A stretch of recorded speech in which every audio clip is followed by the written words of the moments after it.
Welcome back, guys. We're here at the One Stop Podcast to deliver you some NBA news and some recaps that happened last night. We also got some predictions for some playoff matchups that keep going on this weekend. But first, we're gonna start off with the Denver Nuggets getting past the Trailblazers last night. So, what are your overall thoughts about that game?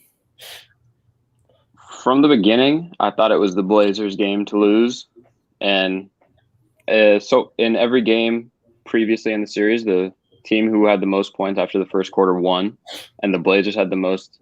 They were up at the first quarter, so I was like, "Oh, it's a for sure. We're going to Game 7."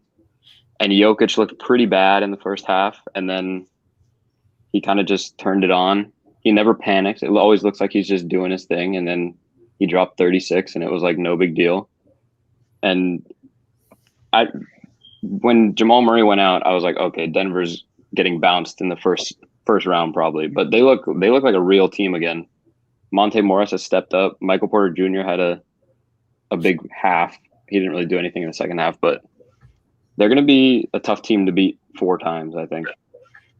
Yeah, and I think Nikola Jokic showed why he was the MVP yesterday. Obviously, we have to give credit to Damian Lillard. I think he was the best player in this series by a bit. But there's a lot of speculation now about what's going to go on in Portland. I mean, people are already speculating that Dame could be out. I don't think he will. There's talks about Terry Stotts and where he might be going in the future if he's going to stay in Portland. His future's uncertain. So a lot of talk about whether Portland's about to get blown up or if they're going to try and keep going with it. But, you know, it was a good series. It was a lot of fun. I thought these teams were very well matched, but I think the Nuggets showed a lot by being able to come out of here in 6. I thought it was a pretty convincing Game 6 win. And like you said, Jokic, great half from him, and he showed why he was the MVP last night. Speaking of Jokic, the thing that I loved about Jokic was he wasn't looking to pass as often. Like, he was actually getting in the post, putting his shoulder in either to Nurkic or Covington or Carmelo, whoever was on him. He always went to work, but when he needed the pass, he made the pass. Also, Michael Porter Jr. He's emerging into his potential. Honestly, first quarter, dude was like 6 for 6 from the 3-point line. I didn't see that coming. I'm not sure if you guys saw that coming. I know during the TNT broadcast, they made a bet they had prop bets on who would have more points between CJ McCollum or Michael Porter Jr. And both of them were like CJ McCollum. They're wrong. I didn't see this coming. I thought that's what he usually averages per game. I didn't think he was gonna do that in one quarter. But yeah, big ups to the Nuggets. They showed why they're the number 4 seed, right? Or what seed were they? They're the 3 seed. They're the 3 seed. And they're always fighting for a top 3 seeds throughout the whole year. So they just shows why they look more of a team than they did last year, I want to say. But how far can they go, like with Jamal Murray out? I think, well, like I said before, I thought it was like an early exit, but they've all kind of stepped up in different ways. And like Jokic has become, like you said, like he's not passing as much. He's become like a threat, like a serious threat to score every time. And it doesn't look like he can really be stopped. Like he was getting his way with Nurkic. I mean, you can't put Covington on him. He's just too small. Just back him down. But now I think this series is going to be harder. I think the Suns are more rounded than the Blazers, but I wouldn't be shocked if they go to the conference finals or even the finals. Yeah. Speaking of that, I mean, obviously the Suns were able to beat the Lakers last night. Jesse, it's tough, but we've all been there. We are with you. We feel you. It's all right. But no, I think this Nuggets series is going to be really interesting versus the Suns.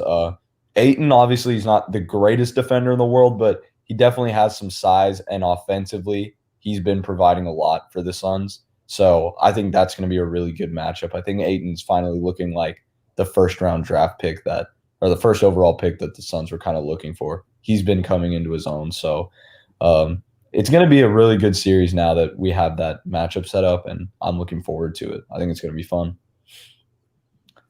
Going back to the Blazers and the changes that they might have this offseason, I have 2 bold ones, honestly, because I think Terry Stotts is going to get fired. because he's shown time and time again that he knows what he's doing, but he's not that type of coach to give the team energy, if you know what I mean. Like, he's an X's and O coach. He's not gonna take him to the next level, because if he did, he would have by now. Especially when he had LaMarcus Aldridge. He had LaMarcus Aldridge too, didn't he? He came Dame's first year. Yeah, so he had 2012, I think, with them for a while. Nicholas Batum. He's had good teams around him. And so I say he's gonna get fired. And bold prediction: Jason Kidd. Okay, Jason Kidd. And number 2, they're gonna make a trade this offseason. CJ what kind McCollum, of trade? Okay. CJ McCollum. I think I know what you're gonna say. For Bradley Beal. Oh, Bradley Beal. That's interesting. You think they're gonna get him out of Washington? Yeah. For CJ McCollum, I'm not sure how many years he has left on his contract, but who says no? Yeah. They'll both benefit from it. I think the only way Washington says yes is if Bradley Beal wants to leave, because I think Beal wants to leave.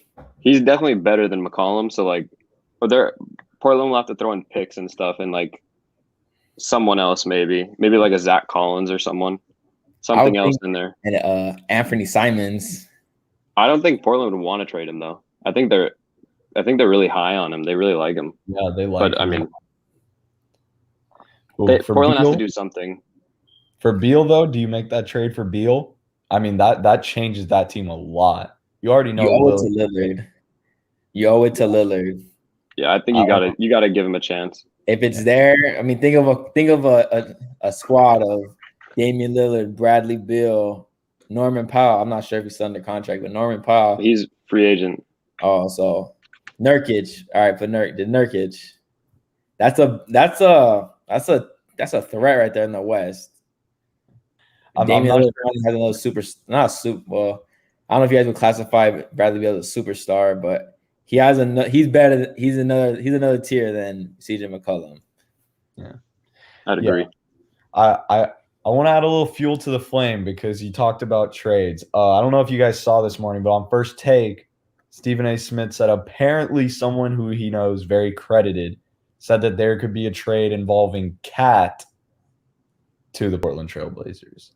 They said, you don't see it? That's what Stephen A. Smith said. Apparently there's been some talks about it. They said they would include a package of something revolving around Nurkic, McCollum, obviously, and maybe a few picks. I think that's what he said, but Cat was a name they threw in there. That could be interesting too. I think that's a lot for Cat. I mean, Cat is really good. That team, like since he came back to play, the Timberwolves looked a lot better. Obviously, they're not a good team, but they started winning a lot more games when he came back. I don't see Cat's I like Nurkic because he can be a bully. I can't see Cat doing that. I see Cat more of on the perimeter, like modern day bigs. Like if they get a big, like Nurkic honestly is like the perfect big for them. But they also have that. There you have the core of D'Angelo Russell, Anthony Edwards, and Cat right there. Yeah. You want to blow that up? I mean, because they already blew up quite a couple of very young cores, but I don't know. It'd be pretty guard heavy in Minnesota then. Yeah. With McCollum. But going into our next topic, my Los Angeles Lakers are out. Out of the first round, they lose game 6 to the Phoenix Suns. And I wouldn't say humiliating fashion as game 5, but it was a tough loss. I'll let you guys go first, and I'll give my take. I mean, the Suns led the whole game. That pretty much tells the whole story. Anthony Davis decided to play with the injured groin, and he looked wounded the whole time.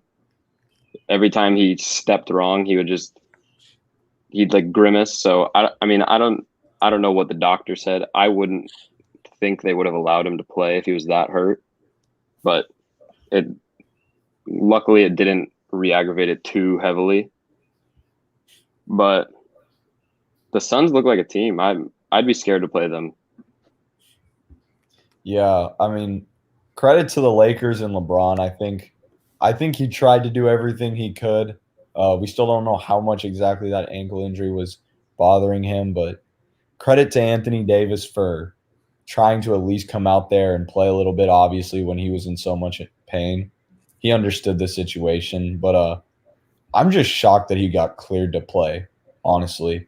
The medical staff, it's their job to decide if a player is ready or not. Clearly, he wasn't healthy enough, and you know, it's unfortunate that he has that groin injury. Obviously, hoping for the best, but the Lakers, man, it was tough. I was rooting for them last night. I was hoping for a Game 7 because this was a really fun series. But bottom line is the Suns were just too good, and Devin Booker in particular, he had 22 points in the first. He wasn't missing anything. He was 8 and 9, had like 6 threes. I mean, it seemed like every time LA was just inching back in, he would kind of hit a shot and it would kind of deflate the run. It would kind of kill the momentum. So he was a killer last night and, ended with 47. So credit to them, to the Suns. They look great.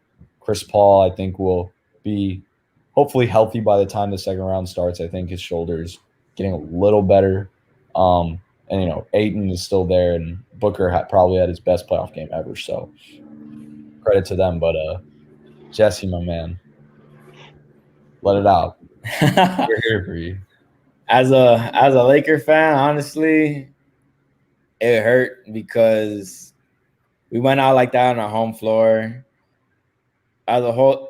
My thought on the whole AD situation, even before the game started, my first thought was, don't have him out there if he's gonna hurt himself more. Like, I'd rather have him like ready and get ready for next season rather than hurt him more this year. Because if it was a strain that he had, groin strain, like if he tore it, that's 6 months. Like, you're shelved for 6 months. We don't need that. So I don't know. I understood why he wanted to play and why he got the green light. But you gotta think longevity right there. And that was just a testament to how our season went, honestly. Injuries, people out of the lineup. We never got to see the full potential of this team on a consistent basis. There's a lot of movement in and out parts. And as a basketball fan, like as a logical Laker fan, I'm glad we lost so we can get healthy. We see what we need in order to get back to championship status, because the complete rehaul of what our team was this year compared to the championship squad were two completely different teams. You could tell, like, right from the court.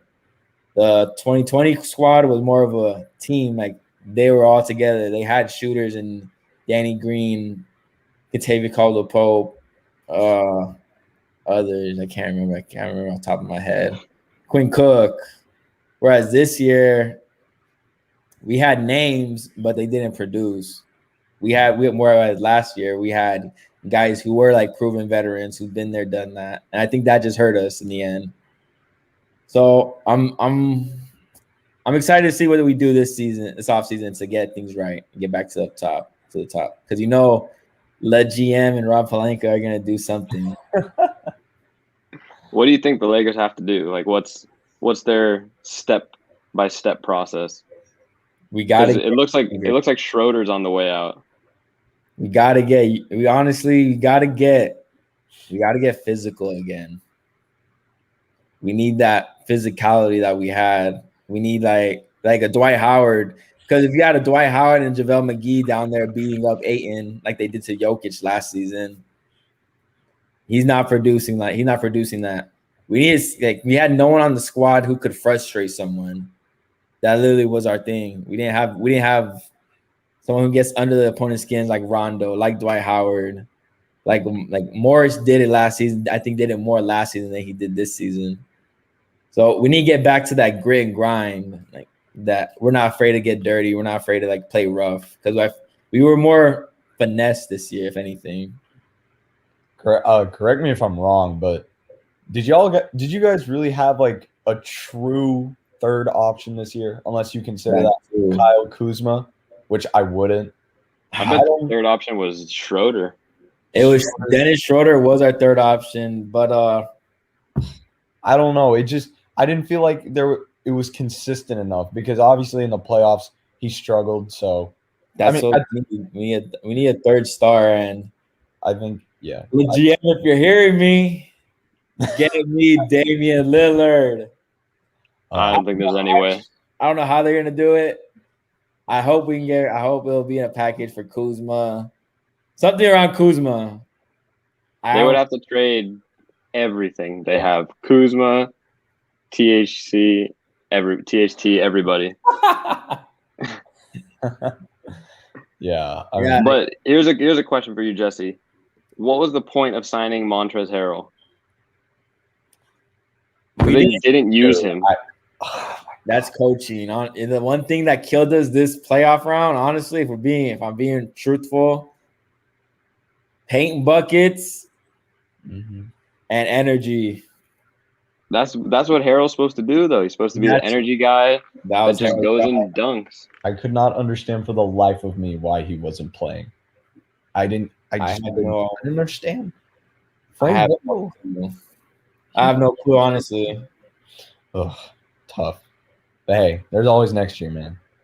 And now I know how all the other NBA fans feel. The teams that get eliminated. Yeah. I know how. All right. Let's go to the two teams that were not eliminated. Suns and Nuggets. We got any quick predictions? For me, right off the bat, I'm going to go Nuggets in 7. Wow. I think the Nuggets really kind of proved themselves against the Blazers. And I think on the betting odds, they're like a heavy underdog going into this, which I don't think is really fair. I mean, who can guard Jokic? DeAndre Ayton's not a better defender than Nurkic. No. So I say Jokic takes over again. I don't think Ayton's gonna hold Jokic. I just think with the size, maybe might limit him a little. I still think he's gonna do his thing, but for me, it's not so much what Jokic is gonna do, because we know he's gonna do that. He'll do it against anyone. That's why he's the MVP. But for me, it's more so like who's gonna get Devin Booker. I mean, I don't think anybody on that Nuggets team is really going to be able to limit his production to the level they need to win. And you've still got Chris Paul, who's going to have time to recover from his injury, hopefully, and be ready. I think they play Sunday. So he's got a little time to recover. For me, I think this is kind of a mismatch, to be honest. If I've been pretty bad with my hot takes, but I am going to try and make another one right now. This is my hot take for today. I was really impressed with the Suns last night and this whole series, honestly. I didn't trust them, but they came out and did it. So I'm going to get a little backlash for this for my fellow Back Sports page people. But I'm going – it hurts me to say. I'm going to go Suns in 5. I like Suns in 5. I'm saying it's not a disrespect to Denver. I just personally don't think they have the firepower, because I think there's a difference between Portland and Phoenix, and a pretty sizable one. And I think Phoenix just looks good. I think I'm going to go Phoenix in 5, man. I like them. I think they're going to take this one pretty convincingly. So I'm the tiebreaker. The decider. I'm going with Prabhat. Suns in 6, though. Suns in 6. Right. And the whole thing with Jokic is not going to be Ayton guarding him. Oh. It's going to be Jay Crowder. Do you think he can stop him, though? No way. He's not going to stop him, but he's going to frustrate him. Ooh. He's going to get physical. I guess he's more physical than Robert Covington. He's going to get – because – I don't know. When you look at Jokic, the way, because you can't really stop. The way to kind of like slow him down is you have to play him physical and up front, and you can't give him like no space. And if you play a smaller like defender on him who's better laterally, like Jay Crowder, who's not afraid to get physical, who's not afraid to get like in your face, like because we saw what he did with LeBron. He wasn't afraid. I think it's gonna play a big factor, and he's not afraid like to talk some smack into Jokic too. Mm-hmm. Like, so I hopefully Jokic, if Jokic can battle with his demons like he did that he went against last season with the physicality, then Denver has a chance. But if he can't, then that's what's gonna happen. Because if the offense goes through Jokic, you take away the head of the snake, it's kind of done. But with Denver, you also have Monty Morris, he's a threat. Mm-hmm. It's gonna come down to also that Monty Morris Cameron Payne battle. Who could be I didn't even think of that. Who could be better off the bench? It's gonna come to that. Yeah. You have your rising stars, Michael Porter Jr. and Devin Booker. I think they're gonna guard each other like a heavy load of the time. Chris Paul, depends how healthy that shoulder is, honestly. Yeah. It's gonna be a good matchup. But I got the Suns in 6. I think they're riding high on the confidence. They took down the defending champs.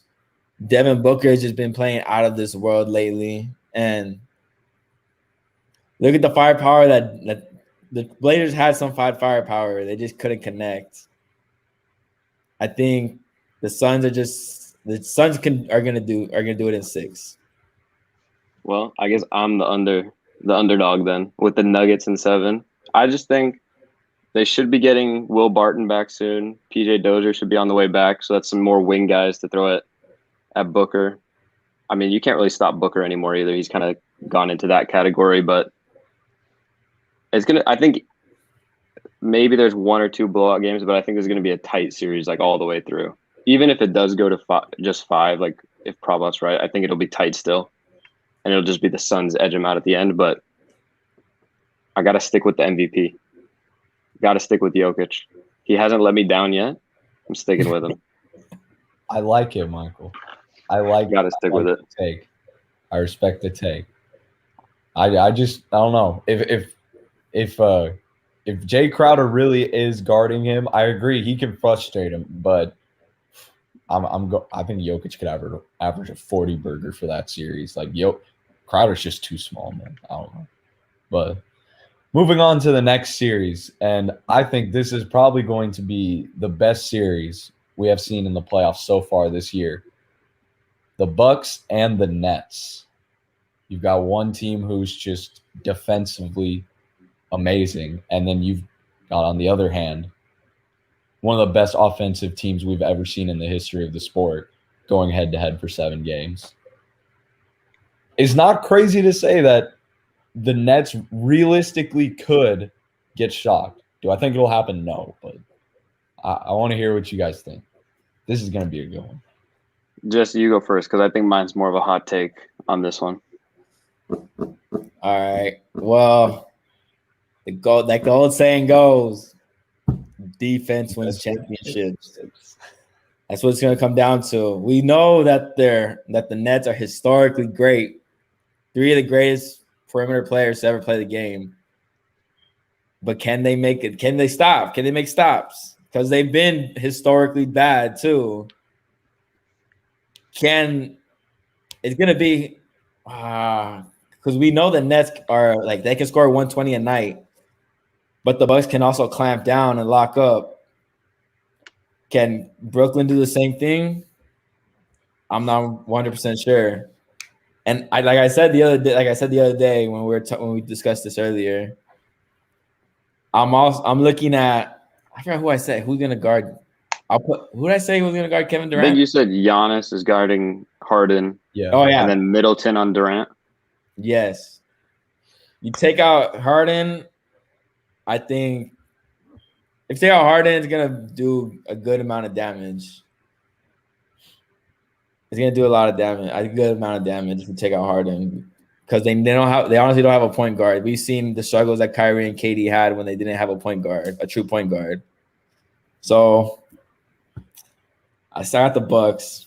Drew Holiday's gonna have a good game. It's gonna come down to can Brooklyn make stops, because we know Milwaukee can. I mean, I'm going with the Bucks too. just because their defensiveness, and they look like such a better team than last year. Just like they have, I think it was on TNT. They said they got like 3 dogs now. They have Drew Holiday, PJ Tucker, and Bobby Portis, and they also got Bryn Forbes, like super underrated, come in and drain some threes.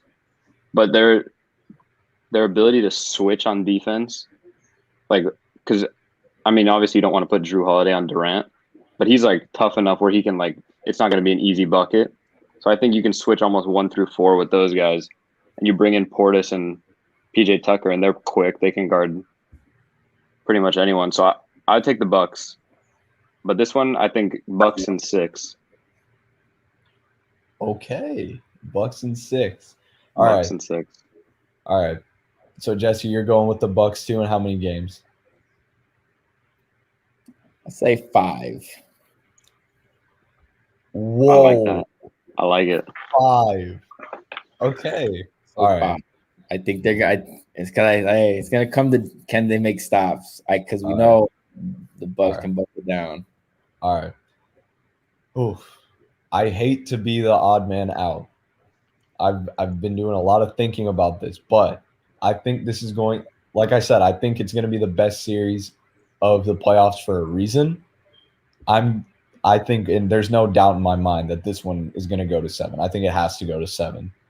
It's kind of like when an unstoppable force meets an immovable object. Like they're so perfectly matched, I think. The one thing that Brooklyn is really good at, Milwaukee can counter so well. But it comes down to how I don't think the Bucks defense can limit the greatness of what this offense can be when it's running at its full potential. If those 3 guys are playing as good as they can, I don't think there's anybody in basketball who can stop them. They can definitely limit that in a 7-game series. So I think it's going to be super close, but I just think when you got those 3 guys playing as well as they have in the recent games, and with all that offensive firepower, it's tough. And so I'm not expecting Chris Middleton to necessarily contain Durant. I think Drew Holiday is good defensively as he is. I still think Kyrie is going to be able to do his thing. And Giannis on Harden or whoever Giannis guards is definitely going to be interesting, and that's going to be a big part of this series. But I'm going to go Nets in 7. A super close series. I think it's going to come down to the wire, but ultimately, I don't think Harden's going to choke this time around. Harden's notorious for being a choker in the playoffs, but I think he's gonna have a good series. I think he's gonna be the X factor, and I think it honestly comes down to him, how well he can play and facilitate the ball around the offense. If he can do that, Nets in 7. That's my guess. It'll be close. Fair enough. I got a question for you guys. Which do you think this series is more important for the Bucks or for the Nets? Like for their future? I'll say the Bucks. I would say Bucks. Has to be the Nets without a doubt. Look at the amount of pressure that they have on them. I think it's the Nets too. It has to be the Nets. Look at the amount of look at what they did that in order to get here. They got 3 of the top 10 players in the NBA. 3 of the best, one of the best all-time perimeter players in the NBA history. Just to get to this final. Let's get to the finals. Like there's no if it would have been KD and Kyrie, then conference finals probably would have been all right. Like that would have been the ceiling. But you had James Harden, 2 former MVPs, and then Kyrie, who's like spectacular in his own right. It's always championship or bust with that. It doesn't matter. It doesn't matter if you need a gel right away or gel.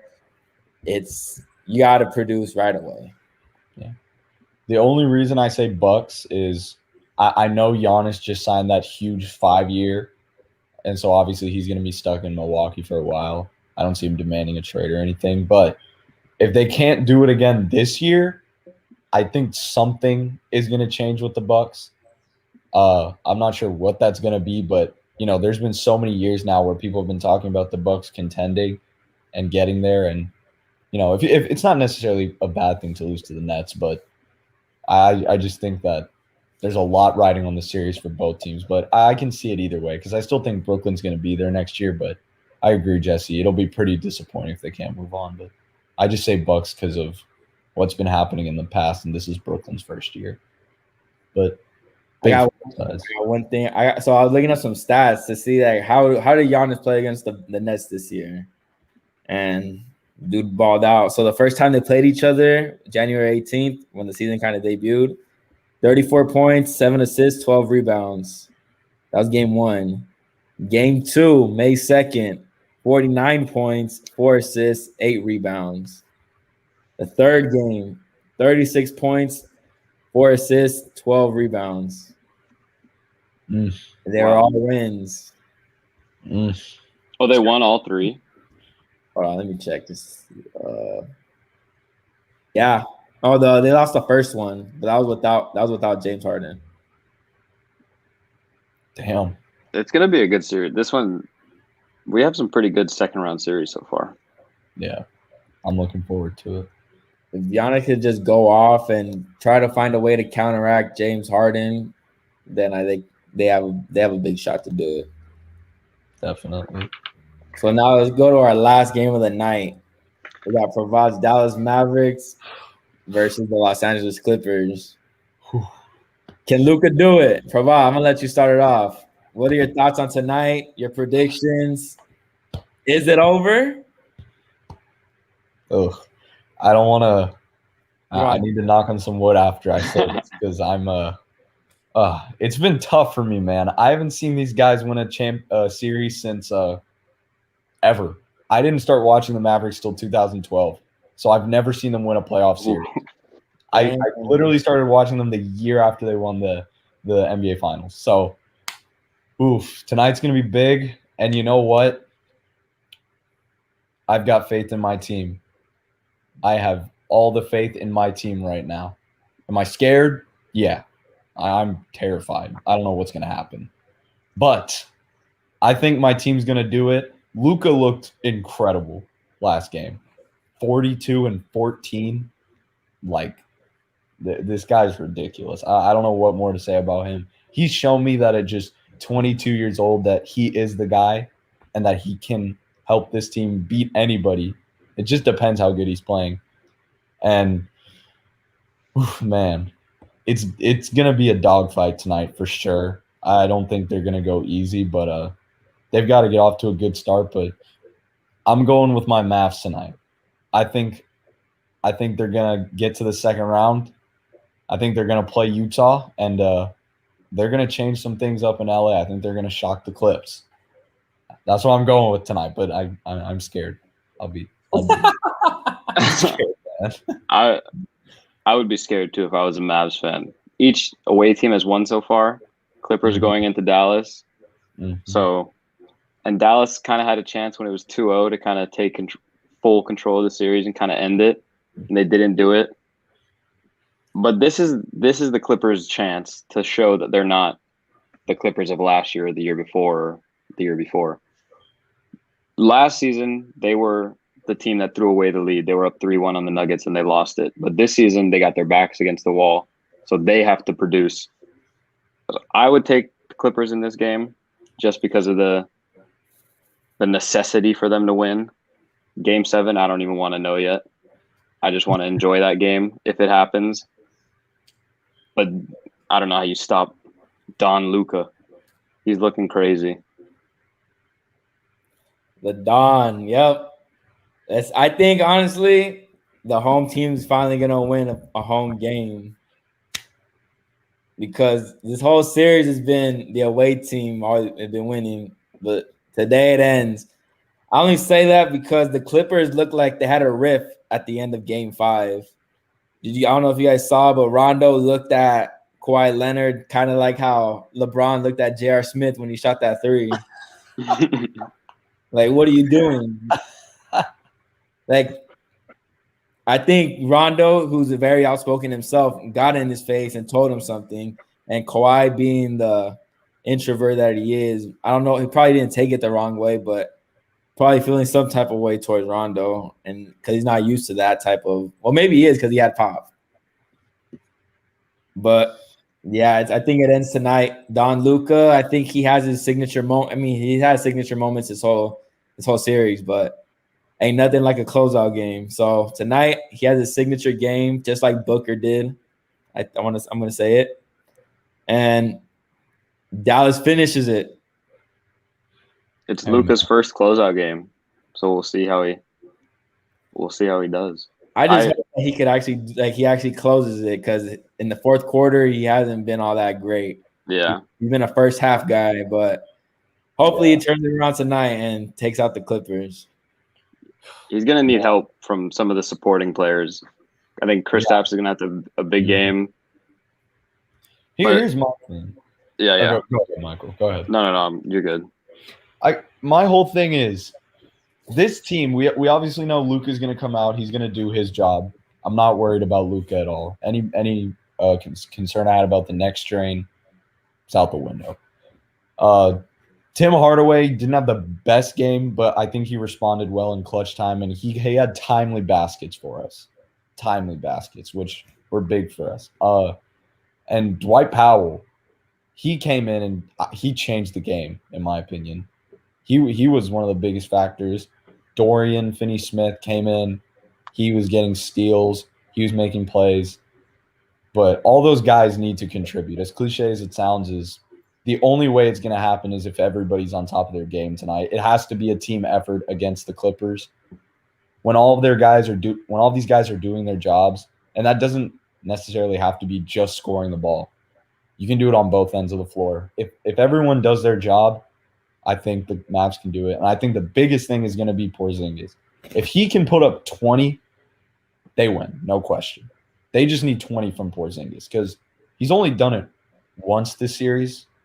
And the game he did that, I think they won. That was game 2. So if he can do that again, I think they've got a good shot. And I think he's going to be the key tonight. They're going to need that extra production from him. He's going to have to step up, because he looked shy last game. He only had 8 points, but he's going to be the big one for me tonight. I'm not worried about Luka, but he's going to have to come through. Here's my super hot take for the show. I think Clippers win, and I think Kawhi and PG combine for 75. I think PG is going to shock the world, perform in a desperation game, and he's going to play off P. That nickname's going to be for real now.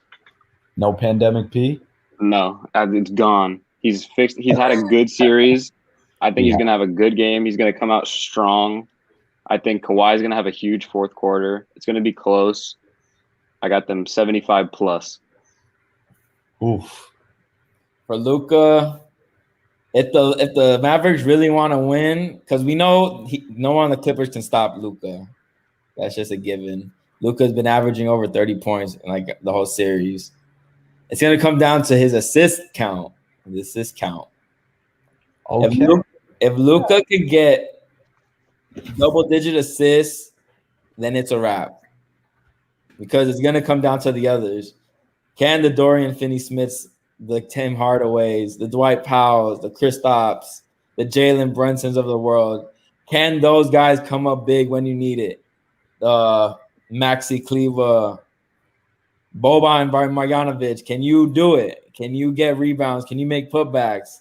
Can you show that you guys are a physical team, that you guys aren't going to let down? You're going to show them, hey, we may be younger, but we're better than you guys. That's the type of attitude that they need tonight. They need to come out with passion, some heart. And if they do that, it's done. I like it. I like it a lot.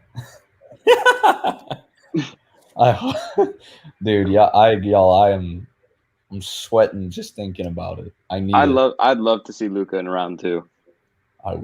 He's just so fun to watch. I want to see him keep going, but I'm sticking with my pick, Clippers. I need him, man. I'm down bad with the sports recently. I'm down tremendously. I need it. Well, all right, guys. Thank you for tuning in to One Stop. It's been a pleasure. We'll come back again next week, and we'll see if any of our hot takes are true or not. See you guys. Have a good one.